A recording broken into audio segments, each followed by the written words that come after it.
आमर धर्मशाला थाना अधीन शंखारीडीह डेराबर राधानगर और बिछेश्वर मंदिर किछि मूल्यवान सामग्री पूजार व्यवहृत होता पितल सामग्री इत्यादि चोरी होता।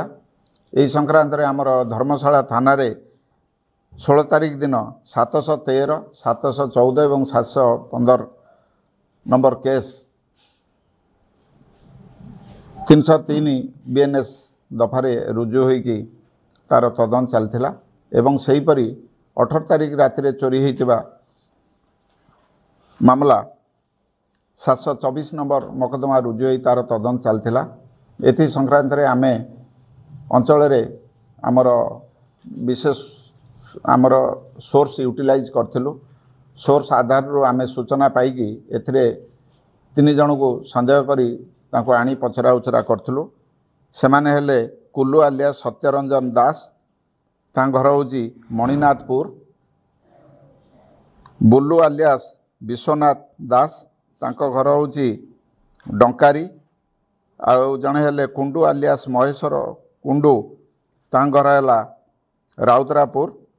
ए 3 जन को आनी आमे पचरा उचरा करिवारे उपरुक्त ग्राम देवती बा 4टी मंदिर जो चोरी होता समस्त पूजा सामग्री 2 गोटी गैस सिलिंडर से माने व्यवहार करथुआ गोटे हीरो होंडा हीरोर स्प्लेंडर मोटरसाइकल से माने ठारू जबत होता एवं से मानक आज कोर्ट चालान करा जिवो।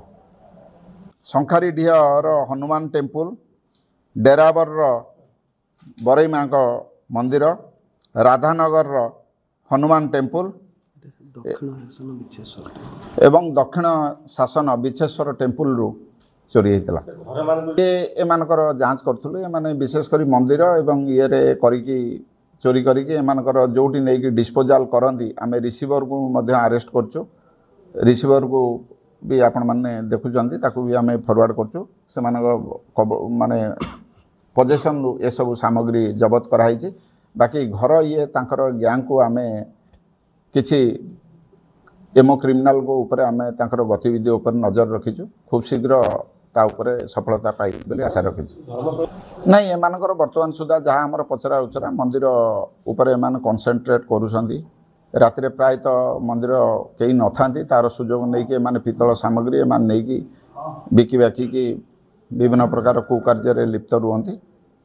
आउ अलगा किछि वर्तमान जे मिलेनी पचरा उचरा